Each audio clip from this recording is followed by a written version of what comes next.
E nós vamos dar sequência hoje ao tema que nós tratamos no nosso Dia Nacional de Jejum e Oração, que foi segundo Crônicas capítulo 7. Vamos dar uma olhadinha mais uma vez nesse texto. Sei que muitos de vocês estavam aqui. E não fique pensando assim, de novo o mesmo texto.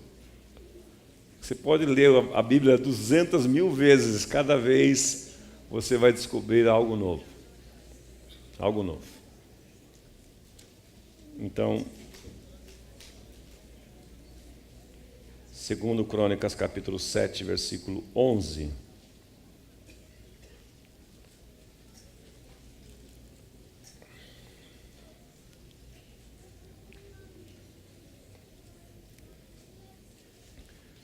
A palavra de Deus diz assim,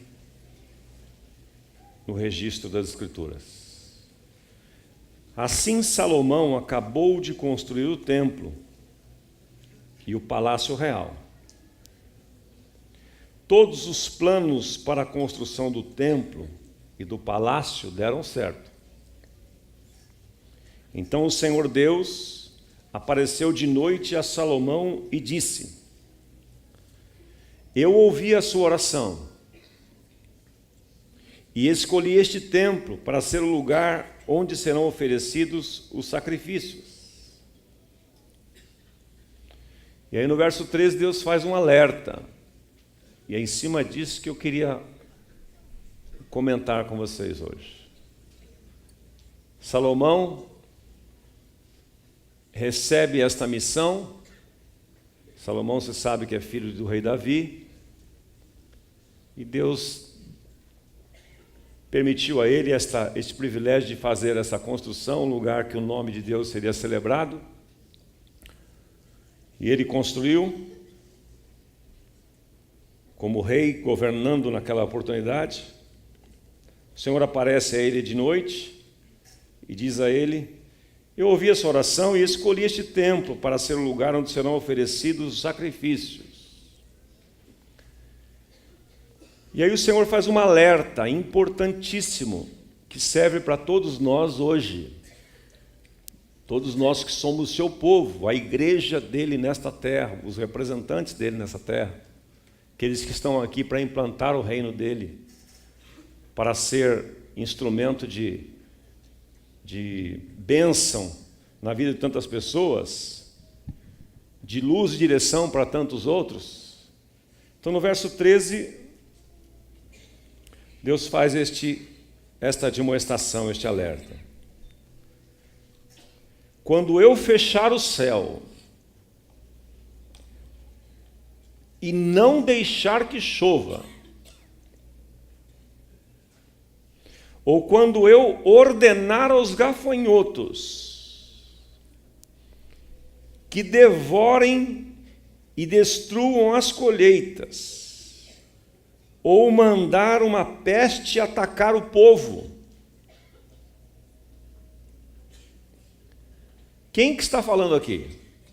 Deus.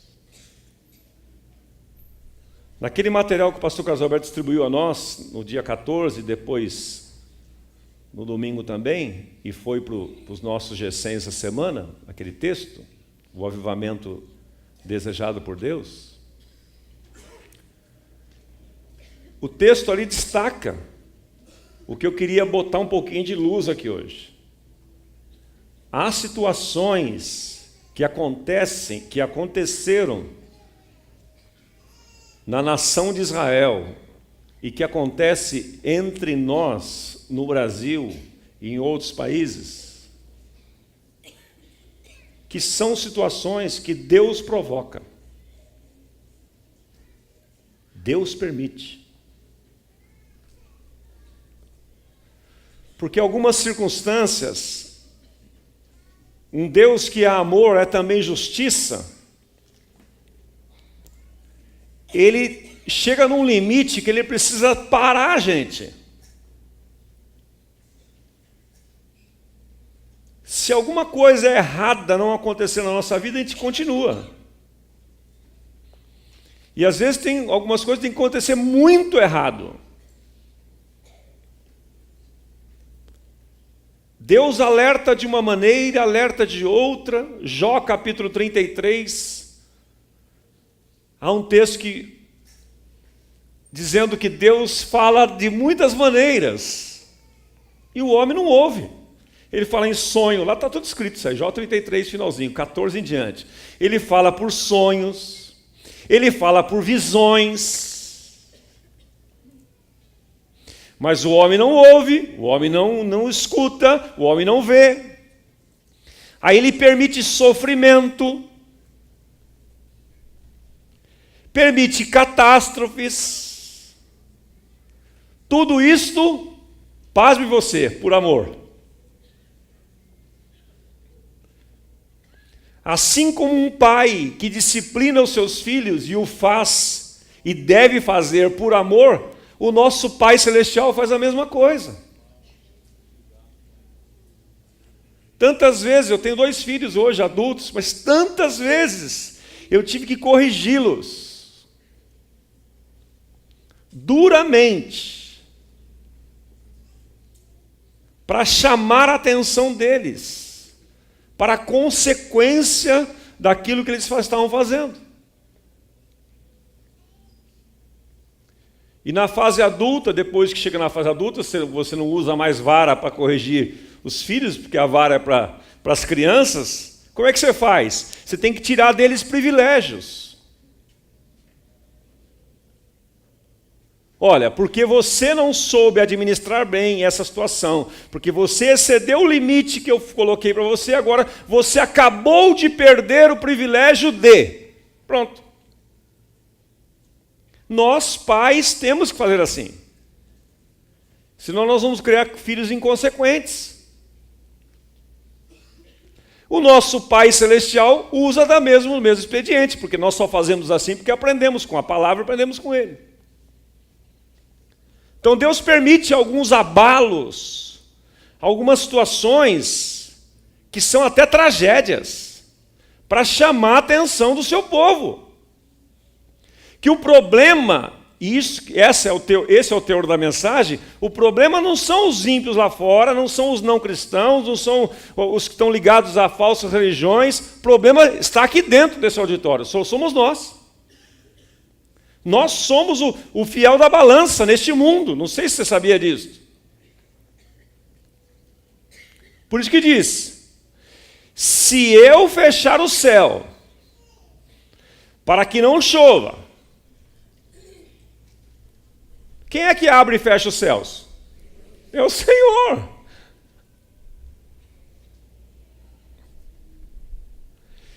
Se eu mandar, e só você ver lá o livro de Joel, você vai ver Deus mandando. Quem é que? Bom, você acabou de ver agora os 10 mandamentos aí, né? Quem é que fez tudo aquilo? Foi o diabo? Como diz o pastor Roberto, tem hora que a gente joga a culpa do diabo, o diabo fala assim, eu? Não tem nada a ver com isso. Às vezes nós estamos repreendendo o diabo quando é uma coisa que Deus está fazendo. E os homens que andam com Deus, tem um texto lá de Amós 3,7 que diz assim, porque Deus não fará nada neste mundo sem comunicar antes os seus servos, os seus profetas. Amós 3,7. Lá no caso do povo de Israel, lá no Egito, Deus falava com Moisés e fazia em seguida. Falava com Moisés e falava em seguida. Moisés ficava até constrangido, né? Ele ficava triste. Mas Deus estava tratando com o povo dele e com os de fora também. Depois, na caminhada no deserto, tantas vezes Deus permitiu situações de adversidade para chamar a atenção do seu povo. Então, meus amados, nós precisamos discernir as coisas. E nós precisamos discernir o final dos tempos. Numa conversa com o pastor Antônio esses dias, nós estávamos falando, e ele lembrando disso, né? Muitas vezes algumas coisas estão acontecendo que já é o cumprimento das Escrituras e nós não estamos percebendo. A gente ora contra, tem que orar a favor. Então tem muitas coisas, e aí não dá para elencá-las aqui, eu não teria essa pretensão, mas só para te dar esse alerta, tem muitas coisas que estão acontecendo neste mundo que não é uma atuação do diabo. O diabo até pode ser um instrumento para que o propósito de Deus se cumpra, como foi na vida de Jó. Mas é Deus que está por trás daquilo. Osmar, me explica isso. Se eu soubesse, eu te explicaria também. Eu só tenho que acreditar e crer e ficar quietinho na minha. Quem é o vaso para dizer para o oleiro, por que tu fazes assim, né?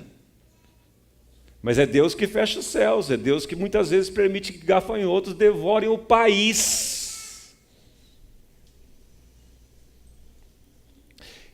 Para quê? Para chamar a atenção do seu povo, como eu disse agora há pouco, nós somos o fiel da balança. Agora, veja o verso 14. Então, se o meu povo,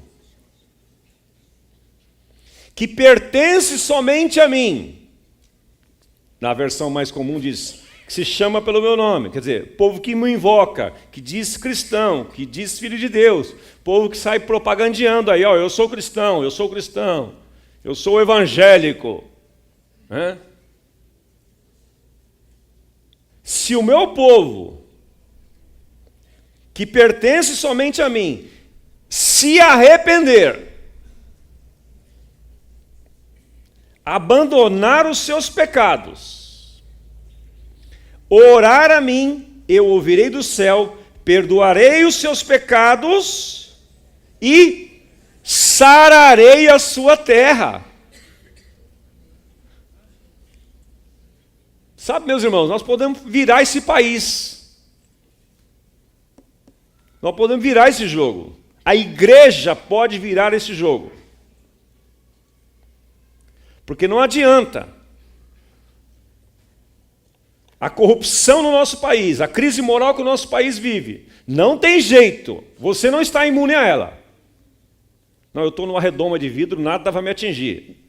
Uma pena que isso não é assim. Não, mas eu sou protegido de Deus. Não vai me atingir. Vai. Você vive nesse mundo. É uma crise que chega lá na sua empresa e você perde o seu emprego.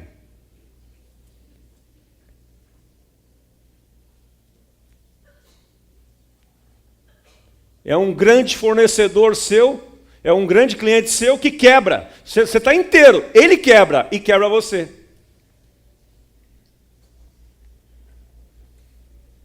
Por quê? Porque nós estamos todos interligados. Então nós precisamos estar atentos. E hoje, tomarmos uma posição aqui. Porque é o meu povo, se o meu povo... Deus está falando, olha, eu vou cerrar os céus. E se eu cerrar os céus, permitir que pragas cheguem e desgraças aconteçam, tragédias aconteçam? Tudo isso acontecer. Mas se o meu povo, que diz temer a mim, que se chama pelo meu nome, que é propriedade exclusiva minha, se o meu povo, não é o povo de fora, não sei se estou conseguindo passar para você, isso não é para tratar com os ímpios. É o povo de dentro. É o povo da eclesia. É os que foram chamados para fora desse sistema. Somos nós. Somos nós. Esses dias eu vi estudando sobre evangelismo para trabalhar aquela questão da estação da colheita aqui, que vai de vento em popa, graças a Deus, por causa do trabalho de vocês. Eu achei um dado do Instituto George Barna que diz que 5% dos cristãos, uma amostragem, 5%, apenas 5%, levaram uma pessoa a Cristo durante a sua vida. 5%. Meus irmãos,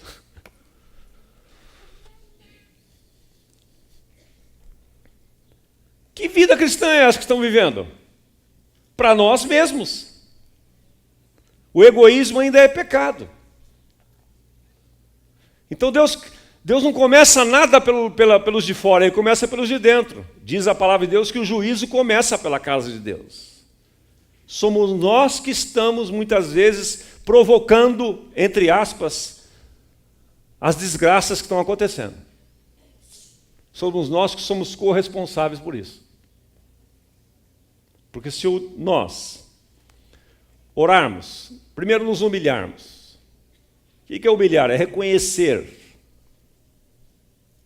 Reconhecer. Humilhar ao contrário de se orgulhar. Orgulhar-se é você achar que é o rei da cocada. Preta, branca, marrom, qualquer cor que seja, que mais...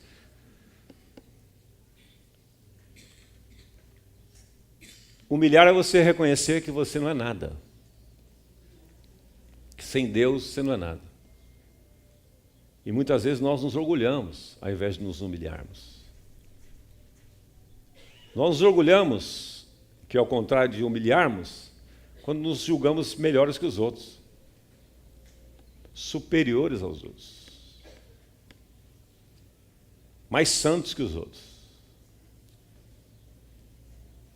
Então, se o meu povo, que essa versão da Nova Tradução da Linguagem de hoje aparece aqui, que pertence somente a mim, se humilhar, reconhecer que não é nada. Segunda coisa, orar. Falar com o Pai, ter tempo de oração, ter vida de oração, intimidade com Deus. Buscar a minha face. Quer dizer, intensificar a sua oração, a busca. Aqui inclui jejum, aqui inclui consagrações, aqui inclui separações. É tempo. Você não pode buscar algo rapidinho. Vou buscar ali, vou buscar. Não, buscar demanda tempo. Demanda uma situação ativa. E se converter dos seus maus caminhos. Eu vi uma frase, estudando sobre isso ontem, que eu achei muito interessante.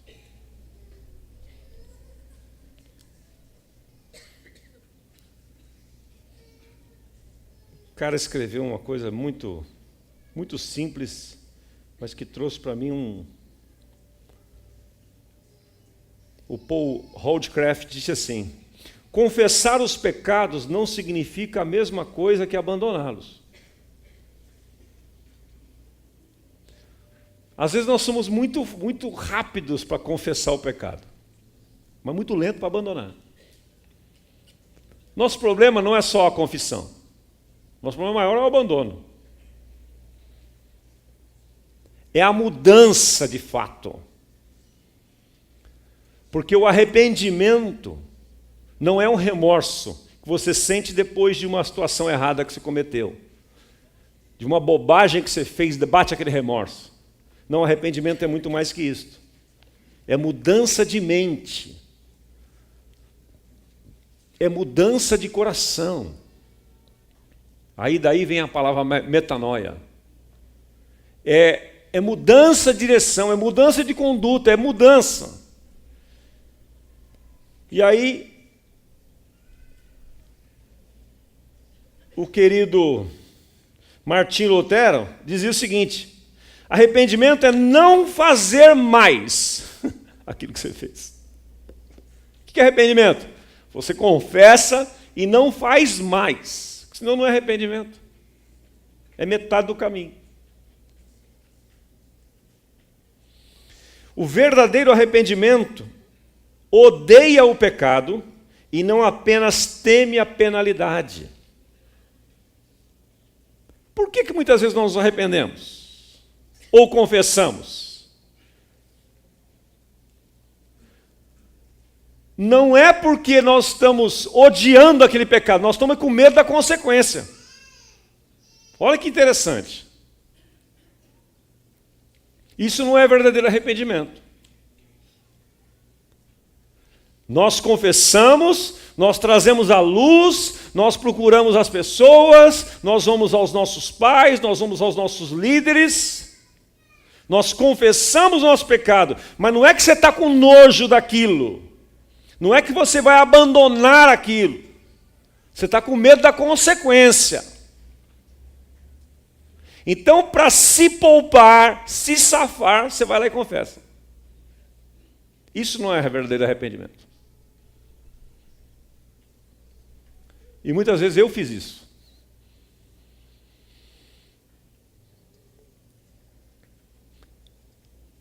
O verdadeiro arrependimento odeia o pecado e não apenas teme a penalidade. Odeia o pecado mais que tudo, porque descobriu e sentiu o amor de Deus. Dizia um teólogo chamado W.C. Taylor. Quer dizer, é o impacto do amor de Deus que leva-nos ao arrependimento genuíno. Não é o medo da consequência. Por que você não faz mais isto? Porque eu descobri um amor maior. Mas por que você não comete mais? Porque você não vem, não participa mais? Porque isso não me preenche mais. Eu descobri um amor que eu não posso mais me dar ao luxo de ceder a isso. Meus irmãos, que Deus nos leve a este nível de arrependimento e de transformação. Você entende? Não é por medo da punição, não é por medo do castigo, é por amor. Por amor. Por que se você vai andar em santidade? Porque eu amo o meu Senhor. Eu sou do meu amado é meu. É o amor de Cristo que nos constrange. Movidos pelo amor, eu vou andar em santidade. Movido pelo amor, eu vou andar em justiça. Movido pelo amor, eu vou perdoar os meus ofensores. Movido pelo amor, eu vou amar os meus inimigos. E muitas vezes nós estamos sendo religiosos, mas não verdadeiramente cristãos. Porque nós fazemos as coisas, muitas delas, com medo da consequência e não movido pelo amor. E não movido pelo amor. Isto é o verdadeiro arrependimento. E quando isto acontece, meus amados, olha o que diz o texto ali. Eu me afasto dos maus caminhos.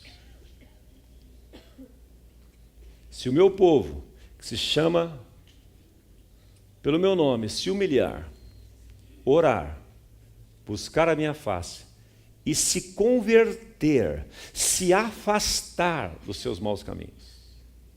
Olha a consequência para todos. Perdoarei o seu pecado e curarei a sua terra. O Brasil vai ser beneficiado pela nossa postura hoje aqui. São Paulo vai ser beneficiado pela sua postura hoje aqui. A maioria de nós aqui hoje é um público adulto, somos pais. Nossos filhos serão beneficiados pela nossa decisão aqui hoje. As nossas gerações serão beneficiadas pela nossa postura, pela nossa decisão. Se nós nos humilharmos, orarmos a Deus, buscarmos a sua face e abandonar tudo aquilo que é mal, tudo aquilo que agride a santidade de Deus. E isto, muitas vezes, são coisas pequenas. São coisas pequenas. Eu vou citar duas para você. Veja o que diz Provérbios capítulo 10. Versículo 19. Eu não vou nem entrar nos pecados mais grosseiros, que aí não precisa. Você já sabe de cor.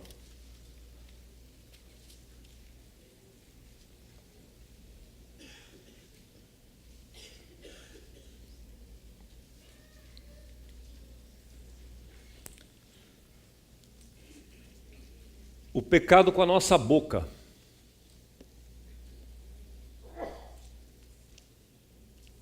a conversa vã. Está lá no material do pastor Carlos Alberto. Quando são muitas as palavras, o pecado está presente. Mas quem controla a sua língua é sensato.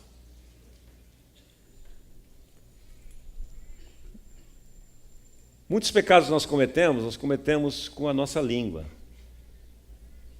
Hoje de manhã eu tive um tempo de oração antes de vir para cá. E eu já fiz minha listinha diante de Deus, que eu não sou maluco, né? De subir nesse púlpito e falar uma coisa, não. Mas eu já pedi perdão. Dos julgamentos que eu faço, que Mateus 7, 1 e 2 diz, não julgueis. É um mandamento. Para que não sejais julgados. Porque na medida que você julgar alguém, é a medida que você será julgado. São as palavras, as muitas palavras. O espírito crítico. Nunca está verdadeiramente bom nada. Nunca você consegue ser grato. Os críticos não conseguem ser gratos. Como é que foi lá? Foi bom, mas...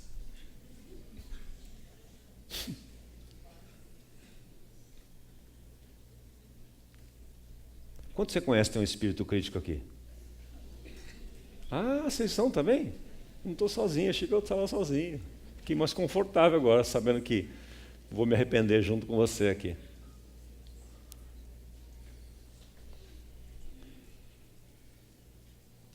O expor a fraqueza de uma pessoa. É você apontar o defeito de alguém para você se sobressair. É pecado. Se julgar superior aos outros. O desprezo pelos outros. Provérbios 14, 21, já que você está aí pertinho. Provérbios 14, 21.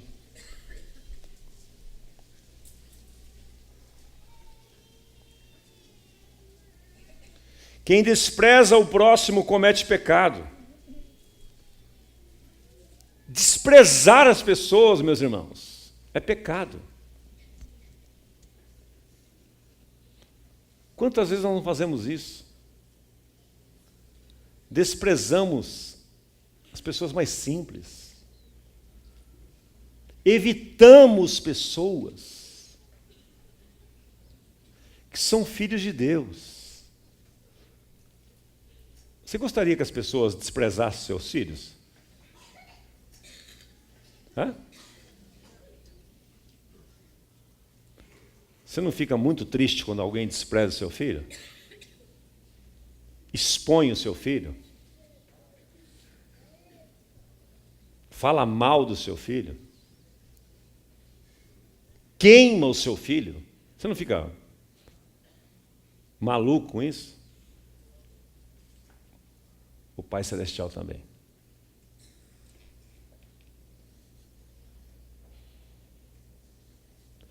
Estou lembrando de uma história que eu li certa vez.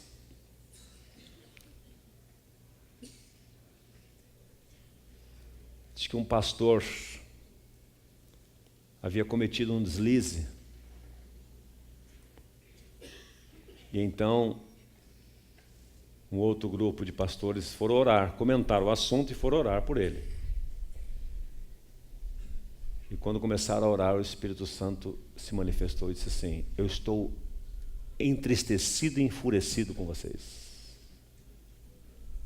porque vocês estão expondo um dos meus filhos.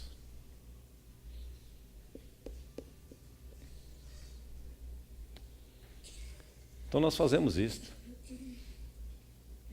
Por isso que Paulo diz lá, Efésios 4, 28, 29, principalmente 29, onde ele diz assim: não saia da vossa boca nenhuma palavra torpe.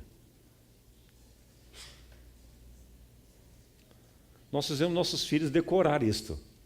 Nós, pais, fizemos nosso filho decorar. Só que da nossa boca saem muitas vezes palavras torpes pior. Porque palavra torpe não é palavrão apenas. Porque a continuação do versículo diz: não saia da vossa boca nenhuma palavra torpe, mas somente aquela que for boa para promover a edificação e trazer graça para aqueles que ouvem. E a continuação, o verso 30 diz: e não entristeçais o Espírito Santo.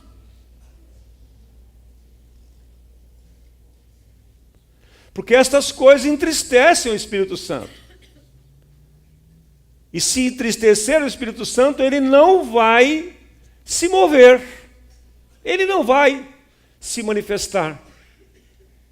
Ele não vai compactuar, ele não vai abençoar, não vai validar.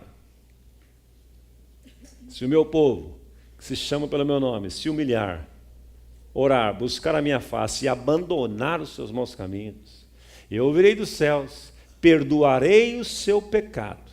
Pecado, para ser perdoado, precisa ser abandonado.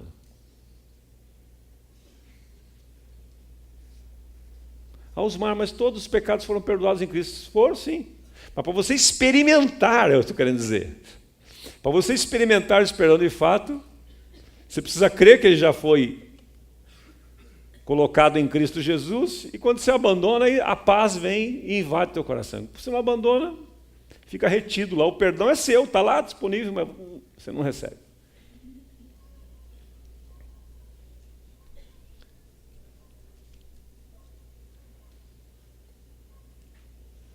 Quem despreza, 14:21, né? Quem despreza o próximo comete pecado. Mas como é feliz quem trata com bondade os necessitados. Você trata todas as pessoas com bondade?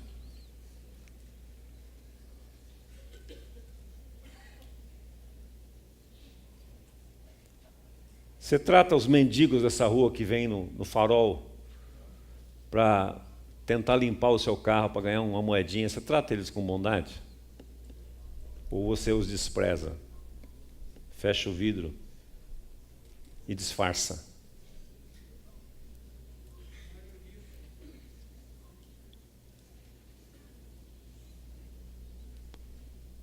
Ah, mas eu vou dar, Tá bom, Jesus disse o quê? Dá o que te pede. Ah, mas ele vai usar, o que ele vai usar? Vamos voltar a ler o Sermão do Monte novamente. Isto vai atrair o verdadeiro avivamento sobre nós.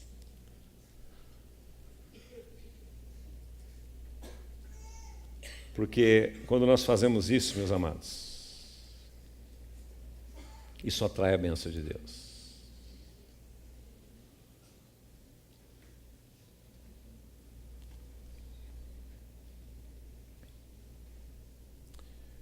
Eu queria só fazer um comentário com você. Houve uma época, no ano de 1904, num paísinho desse tamanho, Deus levantou um jovem, chamado Ivan Roberts, lá no país de Gales. Este jovem consagrou a sua vida a Cristo dessa maneira. Ele tinha uma pregação que ele repetia ela em todo o tempo. E os 4 pontos da sua mensagem eram esses aqui. Primeiro, confesse todo o pecado conhecido e recebendo o perdão através de Jesus Cristo. Essa era a pregação dele.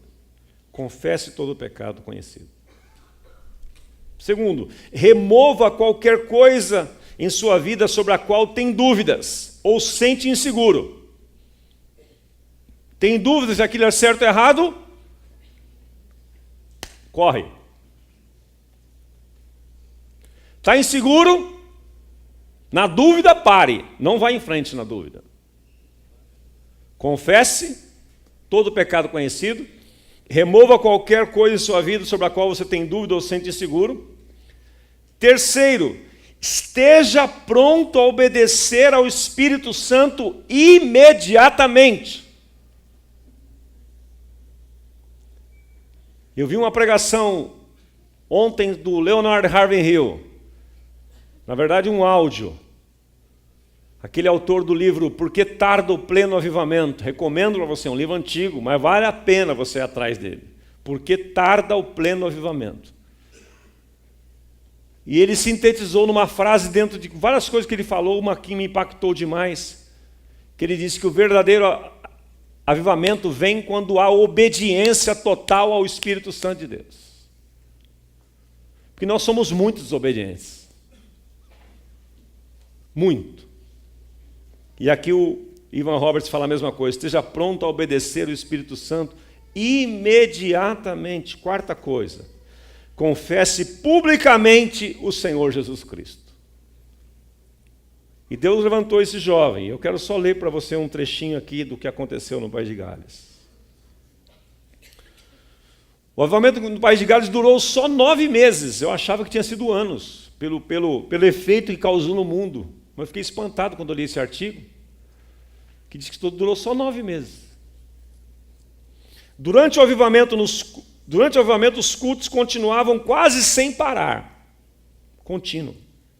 E a presença de Deus foi manifestada de uma forma especial. Grandes congregações e até milhares de pessoas foram movidas pelo Espírito a cair aos pés do Senhor simultaneamente para adorar em uníssono. Havia uma adoração profunda, um clima maravilhoso. Às vezes a glória do Senhor brilhava nos púlpitos como uma luz tão forte que os evangelistas ou pastores fugiam dela para não serem completamente arrebatados. Não era o ungidão, você vai ver que isso, não era a personalidade de alguém, era o Espírito Santo comandando. Aliás, o avivamento é assim. De outra forma, é animamento.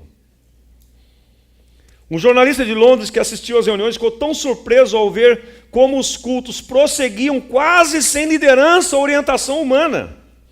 Hinos, leituras da palavra, orações, testemunhos dos convertidos, breves exortações por várias pessoas sucediam-se e o Espírito Santo os guiava. Os grandes hinos da igreja eram cantados durante 3/4 da reunião. A ordem reinava, não era bagunça. Não tinha um homem liderando, mas seu Espírito estava conduzindo. Embora 1.000, 2.000 pessoas estivessem presentes, se alguém se demorava muito na exortação, outra pessoa começava um hino. Ivan Roberts insistia continuamente: obedeçam ao Espírito. Era essa a fala dele. E o Espírito mantinha a reunião pacífica e ordeira. Os efeitos do avivamento estenderam-se muito além dos cultos de reuniões de oração. Os bares e cinemas fecharam. As livrarias evangélicas venderam todos os seus estoques de Bíblias. O avivamento tornou-se manchete nos principais jornais do país. A presença de Deus parecia ser inevitável, invadindo não somente as igrejas e reuniões de oração, mas se manifestando também nas ruas, nos trens, nos lares, nos bares, a presença de Deus de uma forma especial.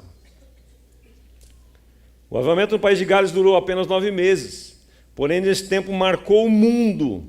Os frutos, os resultados do avivamento foram excelentes. Uma pesquisa feita, olha que interessante isso, 6 anos depois do avivamento, descobriu que 80% dos convertidos continuavam sendo membros das mesmas igrejas onde tiveram a experiência com Deus. 80%. Conversões genuínas. Hoje nós fazemos um esforço enorme para manter as pessoas na igreja. E precisamos fazer mesmo. Fizeram conosco, né? Alguém se empenhou para que você continuasse nos caminhos do Senhor. Alguém pagou um preço por você. Porém, isso não significa que os outros 20% tiveram se desviado, porque muitos se mudaram para missões independentes ou outras denominações. Quer dizer, quem tinha uma experiência com Deus naquele mover, permanecia. Meus amados, tudo isso Gastei mais de meia hora para dizer para você, a chave está na sua mão. A chave está na minha mão. Vamos ficar em pé?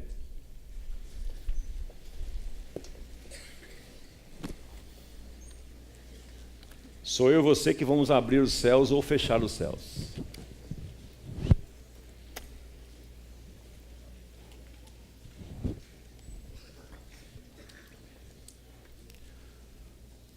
Santo Espírito, és bem-vindo aqui. Vamos?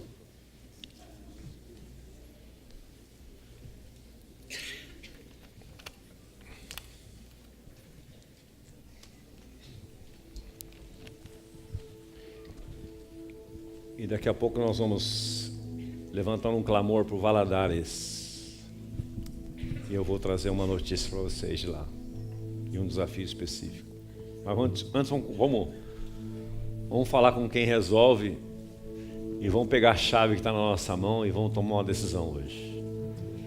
Vamos cantar essa canção que é uma declaração, é um convite ao Espírito Santo de Deus. Santo Espírito, és bem-vindo aqui. E vamos... Fica suas mãos livres, vamos soltar um pouquinho na presença de Deus. Na adoração. Vamos ver o que Deus tem para fazer aqui ainda hoje.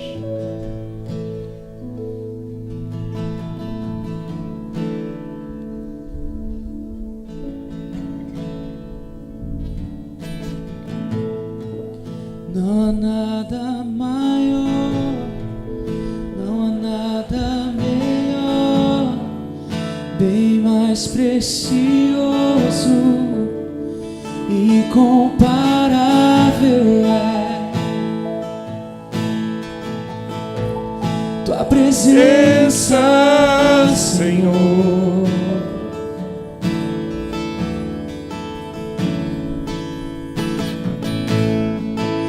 Eu vi e provei do mais doce amor que tirou minha vergonha e me resgatou. Tua presença, Senhor.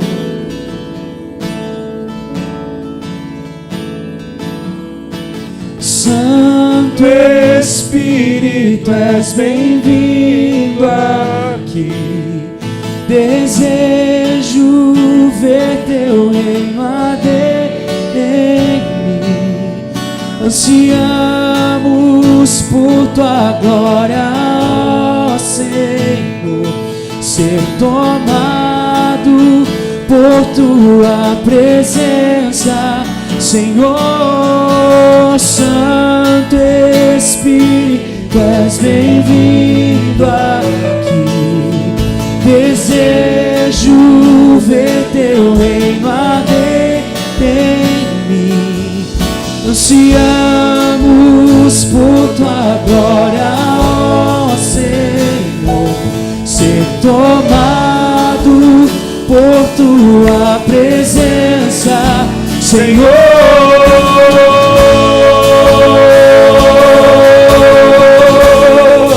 Tua presença, Senhor.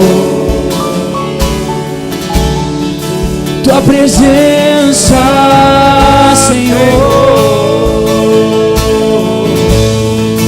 Tua presença, Senhor. Tua presença, tua presença. Do início não há nada maior. Não há nada maior, não há nada melhor, bem mais precioso, incomparável é tua presença, Senhor.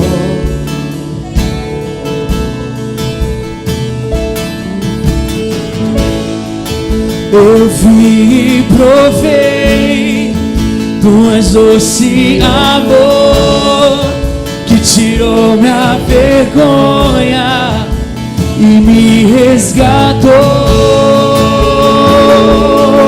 Obrigado, Jesus, tua presença, Senhor. Santo Espírito, Santo Espírito, és bem-vindo aqui. Desejo ver teu reino arder em mim. Ansiamos por tua glória, ó Senhor, ser tomados por tua presença, Senhor. Santo Espírito, és bem-vindo aqui. Desejo ver teu reino arder. Ansiamos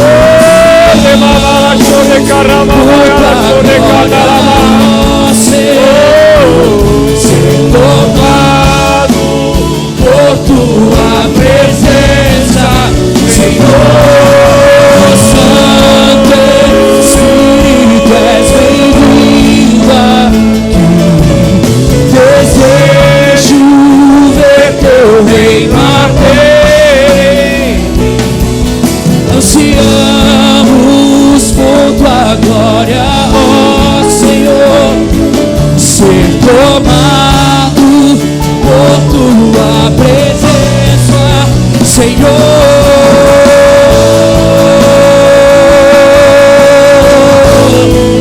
Tua presença, Senhor. Tua presença, Senhor. Vida abundante em tua presença, água que mata toda sede. Enche-nos do teu Espírito maravilhoso, mais e mais e mais e mais e mais, mais e mais e mais ao que tem fome, mais ao que tem sede. A tua presença que restaura, que cura, que liberta, oh, quebra as correntes. Tua presença, Senhor. Liberdade está nesse lugar, com misericórdia e graça fluindo sobre nós. Somos livres.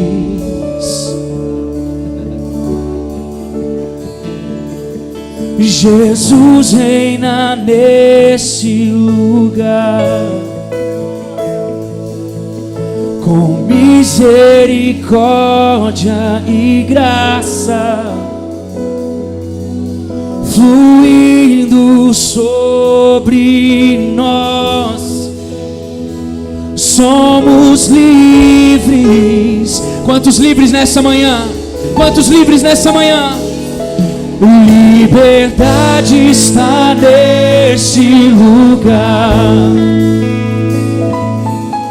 com misericórdia e graça fluindo sobre nós. Somos livres. Jesus reina neste lugar. Ele reina. Jesus reina neste lugar, com misericórdia e graça fluindo sobre nós. Somos livres.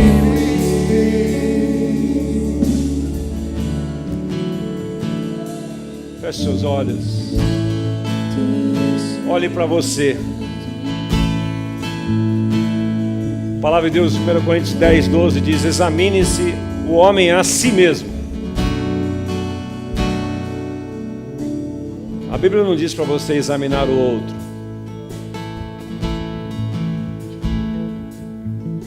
Olhe para dentro de você. O que está impedindo o fluir de Deus na sua vida?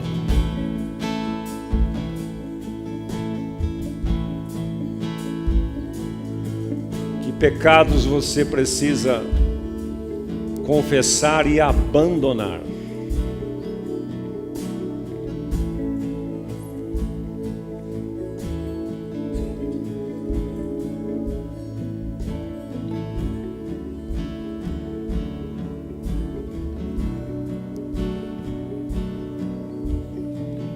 Confessar os pecados não significa a mesma coisa que abandoná-los. O verdadeiro arrependimento é aquele que odeia o pecado e não apenas teme a penalidade. O verdadeiro arrependimento é aquele que odeia o pecado mais que tudo, porque descobriu o amor de Deus, experimentou.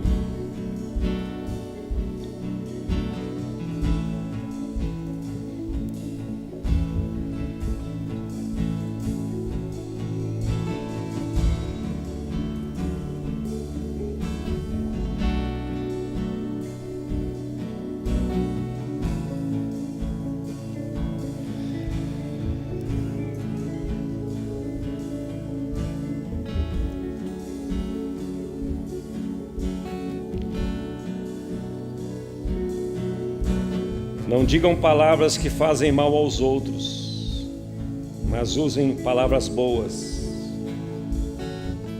que ajudam os outros a crescer na fé e a conseguir o que necessitam, para que as coisas que vocês dizem façam bem aos outros. E não façam que o Espírito Santo de Deus fique triste, pois o Espírito é a marca da propriedade de Deus colocada em vocês, a qual é a garantia de que chegará o dia em que Deus os libertará. Abandonem toda a amargura, abandonem todo o ódio, abandonem toda a raiva. Nada de gritarias, insultos e maldades. Pelo contrário, sejam bons e atenciosos uns para com os outros,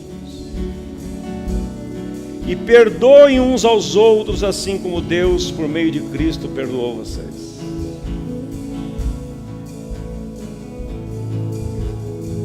Vocês são filhos queridos de Deus, e por isso devem viver como Ele. Que a vida de vocês seja dominada pelo amor, assim como Cristo nos amou e deu a sua vida por nós, como uma oferta de perfume agradável e como um sacrifício que agrada a Deus.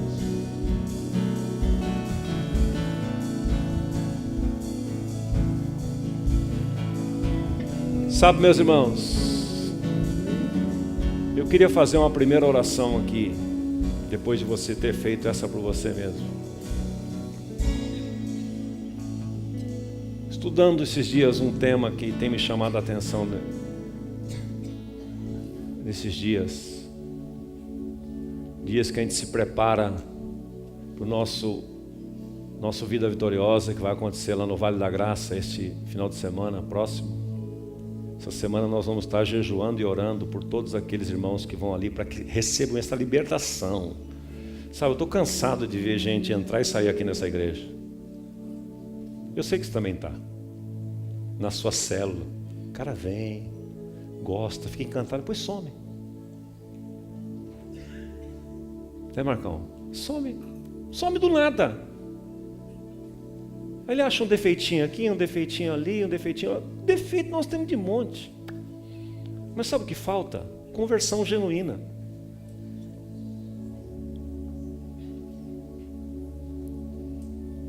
Não é uma estrutura que vai reter as pessoas. Não é a estrutura. A estrutura ajuda, coopera.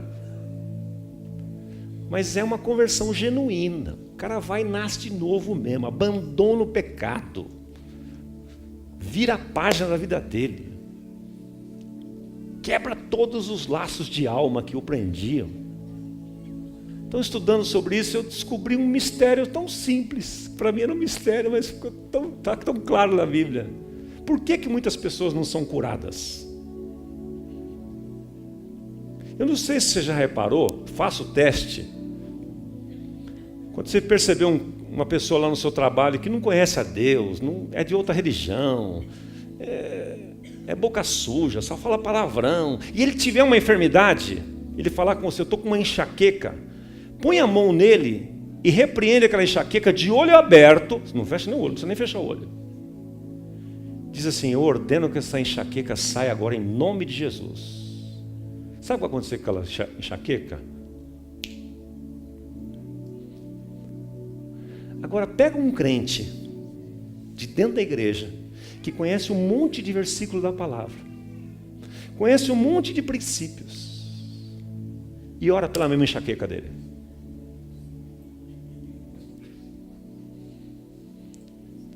Dá até uma melhoradinha. Aí você fala, pô, eu estou sem poder na minha vida, meu. Eu tô mal. O problema não é que você está sem poder, não. O problema é que ele está amarrado a pecados. Porque só uma distinção, o ímpio lá de fora não sabe de nada. Deus, para chamar a atenção dele, o amor dele, cura o cara na hora. Os de dentro, Deus fala, espera um pouquinho. E essa amargura que você tem no coração? Se esta doença é por conta de uma amargura, então nós temos que atacar onde? A amargura. Se essa enfermidade, é o que está escrito aqui, ó, abandone toda a amargura, e esse ódio que você tem no coração? E essa raiva incontida? E este perfeccionismo, esse espírito crítico, é ele que está adoecendo você. Pode tomar o remédio que for. Aí você não é curado. Porque o problema não está no quem está orando por você e nem no remédio que o cientista... Aí o remédio funciona para um e não funciona para o outro. Já reparou nisso? Porque muitas vezes o pecado está dentro de você. Por isso que Tiago diz lá, confessai as vossas culpas uns aos outros, orai uns pelos outros para que sareis. Está alguém entre vós, ali é o contexto da igreja, está alguém entre vós doente, chama os presbíteros da igreja, unge com azeite em nome do Senhor, a oração da fé salvará o doente, e se tiver cometido pecados, olha o link ali, serão perdoados, como? Confessando. Se não confessar e não abandonar, não é liberto. E nós vamos tratar disso muito fundo lá no Vida Vitoriosa. Com calma, vamos abrir a palavra, vamos ministrar vários temas. E haverá conversões genuínas. Então eu queria que você que estivesse enfermo viesse aqui à frente agora. Por favor. Tem uma pessoa aqui no nosso auditório, o César, que está passando por um tratamento oncológico. Já fez 3 sessões de quimioterapia e vai pegar o resultado da tomografia agora. Cadê ele, o César? O menino. Quantos anos você tem, César? 24 anos, a idade do meu filho. Aonde que está alojada a sua enfermidade? Estômago. Você fez tomografia já? Você está passando por um tratamento oncológico.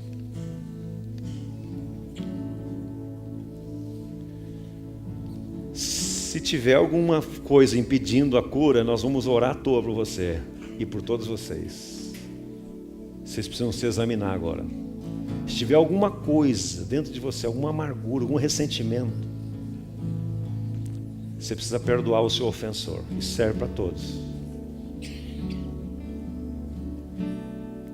E se você fizer isso, está escrito que a oração da fé salvará o doente. Aí, César, Tem muito crente aqui, sabe? Então eu tenho que falar para você, mas tenho que falar para outros também que estão aqui ouvindo. Está todo mundo ouvindo, nós estamos numa sala com muita gente. Aí tem algum pensando assim, mas por que não curou o outro? Problemas administrativos não são comigo. Eu sou propagandista. Problemas administrativos é lá no trono. Eu não estou, minha fé está abalada porque eu orei tanto para uma pessoa e Deus não a curou. Depende para onde você quer olhar. Eu já orei para tantas pessoas e Deus as curou. E estou para dizer, do que eu já vivo aqui nessa comunidade há 31 anos, com Antunes, Aldemar, pastor Carlos Alberto ministrando aqui, eu já vi muito mais gente sendo curada do que não. Eu já vi muito mais a coisa positiva acontecendo do que não. Mas a chave está na sua mão também.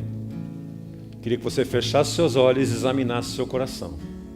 Só então nós vamos orar por você. Se fosse lá na rua, nós saíamos pondo na mão e curando na hora, mas aqui não dá para fazer assim porque Deus não vai respaldar. Se tiver alguma amargura no seu coração, algum ressentimento, Espírito Santo, traz a mente agora. Traz a mente agora, Espírito Santo, para que haja cura verdadeira. E usa de misericórdia com os teus filhos, Pai, com o teu povo. Nós vamos ungí-los com óleo, Senhor, conforme diz a tua palavra. Nós estamos num ambiente onde os presbíteros estão aqui, Senhor. E a oração da fé vai salvar o doente. Se houver algum deles cometido pecado, serão perdoados. Se houver algum deles que estão amargurados com ódio, ira, raiva, maldade no coração, Senhor, que seja agora convencido do pecado, para que ao orarmos por eles, o teu Espírito Santo possa atuar e eles serem completamente curados. Em nome do Senhor Jesus, nós vamos começar a ungir você. Para facilitar esta unção, por favor, olha, vire-se para a igreja, por favor, vire ao contrário agora, vire ao contrário. Encostem aqui, facilita demais. Faz uma fila só para os irmãos poderem passar. Pode esticar lá para o corredor, não tem problema, nós vamos até lá. Diáconos, pastores, pastoras, todos aqui nós vamos orar por você agora, impor as mãos. Não faça fila dupla não, que fica mais difícil de tocar você. Em nome de Jesus. Enquanto o Guga vai cantando essa música maravilhosa, os nossos irmãos vão orar agora confirmando, vão ordenar que esta enfermidade desapareça e o Espírito Santo toque o seu coração agora. Em nome de Jesus, você vai dar ordem a esta enfermidade e ela vai desaparecer. Porque se houver cometido pecados, já foram perdoados. Receba a cura. Receba a cura no seu organismo. Queima, Senhor, toda a enfermidade, todo o mal. Seja estancado pela raiz agora, Senhor. Ordenamos a este câncer, ordenamos a estes nódulos, seque-se agora, desapareça deste organismo, em nome de Jesus. Venha sobre o César cura e saúde, venha sobre os teus filhos e filhas que aqui estão. Saúde e cura, saúde e cura, saúde e cura, saúde e cura, saúde e cura. Ordenamos, receba a saúde, receba a cura. Receba a saúde, receba a cura. Seu organismo, receba a saúde. Receba, receba, ordenamos cura. Ordenamos saúde sobre o seu corpo. Em nome de Jesus. Tua presença está neste lugar, Senhor.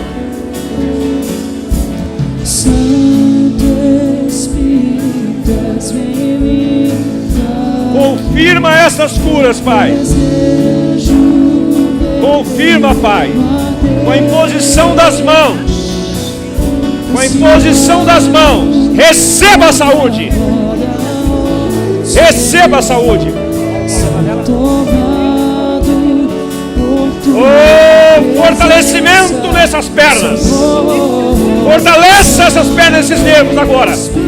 Venha força, cura e vitória. Em nome de Jesus. Queima todo o reumatismo, todo o mal, em nome de Jesus. Receba a cura, receba a cura. Ordenamos cura no seu organismo. Em nome de Jesus. Em nome de Jesus. Oh Deus, Senhor. levanta das suas mãos, vai adorando a Deus. Vai dizendo: venha ser bem-vindo, Espírito Santo, na minha vida, na minha casa. Oh, faz arder o teu fogo dentro de mim, Espírito Santo. Oh, em nome de Jesus. Oh, em nome de Jesus. Toma esta igreja. Toma cada um de nós.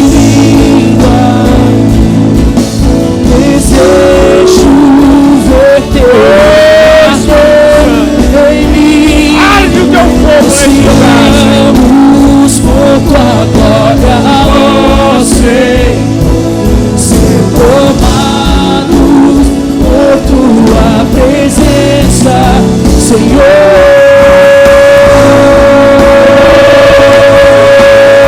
Receba o Espírito Santo. Receba o batismo do Espírito Santo. Receba o batismo. Batismo de fogo. Fogo, fogo, fogo, fogo, fogo. Fogo de Deus. Fogo de Deus. Receba. Receba um batismo novo. Um batismo novo. Clame pelo Espírito Santo.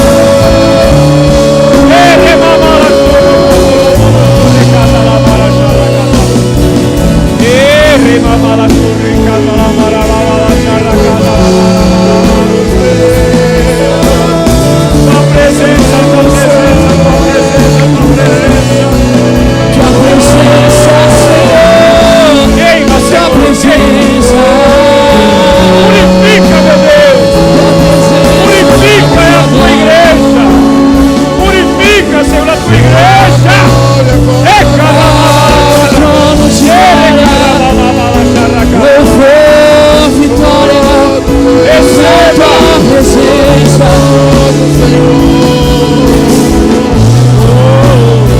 Toma tua presença. Receba, receba, receba. Eu amo estar em tua presença. Fogo santo, fogo santo. Fogo de Deus. Fogo de Deus, fogo do céu, neste lugar, Jesus, fogo da glória, purificando, libertando nosso coração. Fogo de Deus, fogo do céu, fogo da glória. Receba! Receba o Espírito Santo! Vem com teu fogo, vem com teu fogo, ó Deus, vem com teu fogo.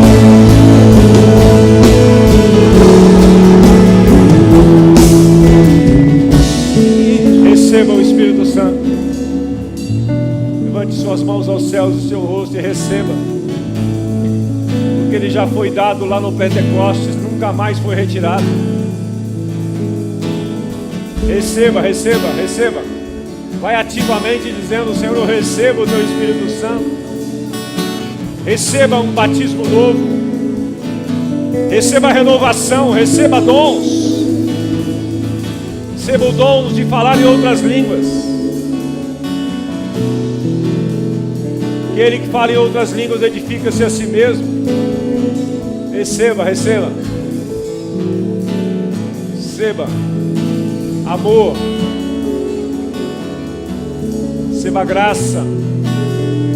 Receba o favor de Deus. Receba doçura na sua alma.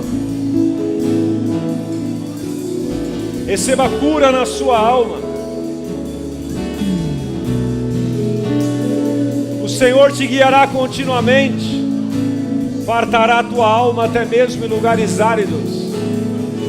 Ele fortificará os teus ossos, a fim de que a tua alma seja como um jardim regado, a fim de que a tua alma, suas emoções sejam como um manancial que jorra vida para as pessoas, jorra bondade, jorra doçura, Chega de jorrar fel, amargura, jorrar ressentimentos, jorrar crítica. Que a minha boca é a sua boca, minha mente é a sua alma. Saia daqui hoje para jorrar alegria, paz, bondade, mansidão, equilíbrio, amor, benignidade, cheios de domínio próprio.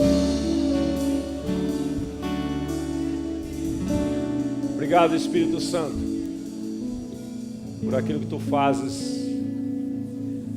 Obrigado pelo perdão dos nossos pecados.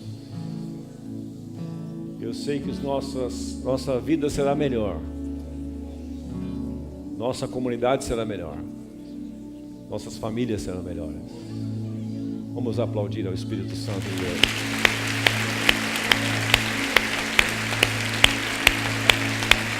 Pode voltar para o seu lugar, aplaudindo a Deus, tomando posse da sua cura. Toma posse. Toma posse, não deixe de confessá-la não.